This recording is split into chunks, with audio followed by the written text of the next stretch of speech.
Satish TS classes में आपका स्वागत है। चलिए आज स्टार्ट करते हैं सार संग्रह। ठीक है, इसकी सार संग्रह का एक चैप्टर है क्या, रोग एवं उपचार। तो चलिए पहला क्वेश्चन है कि पानी में भय नामक बीमारी किसके द्वारा उत्पन्न होती है। तो किसके द्वारा उत्पन्न होती है, यहाँ पे क्या है, विषाणु के द्वारा। पानी में भय नामक बीमारी किसके द्वारा उत्पन्न होती है, तो बीमारी के विषाणु के द्वारा। चलिए दूसरा है मस्तिष्क तथा मेरुरज्जु। मस्तिष्क तथा मेरुरज्जु पर चढ़ी झिल्ली में सूजन आ जाना किस रोग के लक्षण है। किस रोग के लक्षण है, आपका मेनिंजाइटिस। मेनिंजाइटिस का है। शिशुओं में अतिसार का क्या कारण है। तो शिशुओं में अतिसार का कारण क्या है, रोटा वायरस। क्या है, तो रोटा वायरस है, रोटा वायरस। वातोस्माद हिस्टीरिया रोग नामा रोग सामान्यतः युवा महिलाओं को प्रभावित करता है। क्या करता है, वातोस्माद है जो वातोस्माद हिस्टीरिया है रोग युवा महिलाओं को प्रभावित करता है। युवा महिलाओं को कौन प्रभावित करता है, तो वातोस्माद हिस्टीरिया रोग।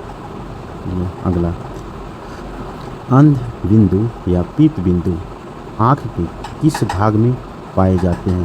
तो किस भाग में पाए जाते हैं, तो आपका जगह दृष्टि पटल में। किस भाग में पाए जाते हैं, दृष्टि पटल में।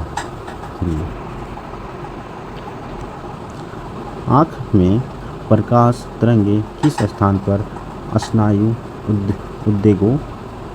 उद्वेगों में परिवर्तित होती है। तो किसमें होती है, आपका दृष्टि पटल में। आँख में प्रकाश तरंगें किस स्थान पर स्नायु उद्वेगी में परिवर्तित होती है, तो दृष्टि पटल में। सिलिकोसिस रोग किस अंग से संबंधित है। किस अंग से संबंधित है, तो फेफड़ा से। सिलिकोसिस रोग किस अंग से संबंधित है, तो फेफड़ा से। Triple antigen vaccine. Triple antigen vaccine नवजात शिशुओं को कुकुर खांसी, टिटनस और डिप्थीरिया रोगों से प्रतिरक्षित करने के लिए लगाई जाती है। ठीक है, फिर से इसको पढ़ते हैं। ठीक है, ट्रिपल एंटीजन वैक्सीन नवजात शिशुओं को कुकुर खांसी, टिटनस और डिप्थीरिया रोग से प्रतिरक्षित करने के लिए लगाई जाती है। ठीक है, फिर आ गया मलेरिया रोग किस जीव के कारण होता है। मलेरिया रोग है जो किस जीव के कारण होता है, प्रोटोजुआ के कारण। किस जीव के कारण, प्रोटोजुआ के कारण। चलिए आ जाते हैं भोजन विषाक्तता किस जीवाणु के कारण होता है, तो सैल्मोनेला बैसिलाई के द्वारा। सैल्मोनेला बैसिलाई के द्वारा। ठीक है, चलिए आगे बढ़ते हैं।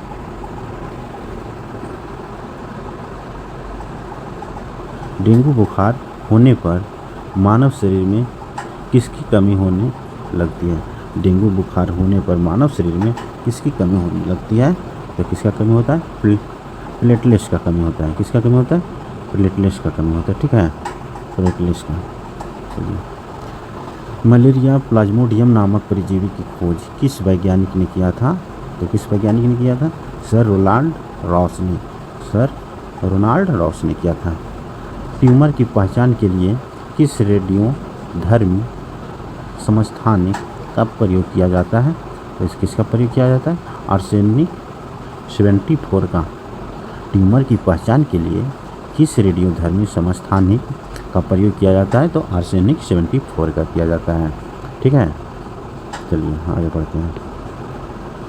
यदि मूत्र के साथ एल्बुमिन की मात्रा आ रही हो तो वृक्क में प्रभावित होने की संभावना अधिक होती है। ठीक है, किसकी मात्रा आ रही हो, यदि मूत्र के साथ एल्बुमिन की मात्रा आ रही हो तो वृक्क के प्रभावित होने की संभावना होती है। ठीक है, साल्क टीका किस रोग से संबंधित है। साल्क टीका किस रोग से संबंधित है, तो आपका क्या हो जाएगा, पोलियो से। ठीक है, चलिए आगे बढ़ते हैं। साल्क टीके का आविष्कार जोनास साल्क ने वर्ष 1952 में किया था। साल्क टीका का आविष्कार किसने किया था? जोनास साल्क ने। कब किया था? तो किया था 1952 में किया था। कब किया था? 1952 में किया था। एथलीट फुट नामक बीमारी किससे होती है? एथलीट फुट किससे होती है? तो फफूंद से। जिसे हम क्या बोलते हैं? फंगस भी बोलते हैं। एथलीट फुट नामक बीमारी किससे होती है? तो आपका क्या हो जाएगा? फफूंद से। मनुष्य के शरीर में रक्त प्रवाह की गति मापने के लिए किस रेडियो एक्टिव तत्व का प्रयोग किया जाता है? तो रेडियो सोडियम का। फिर से इसको समझना बहुत वीवीआई क्वेश्चन है।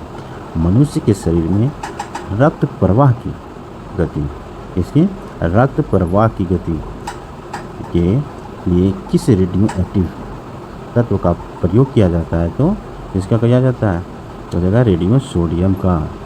ठीक है, चलिए स्टार्ट।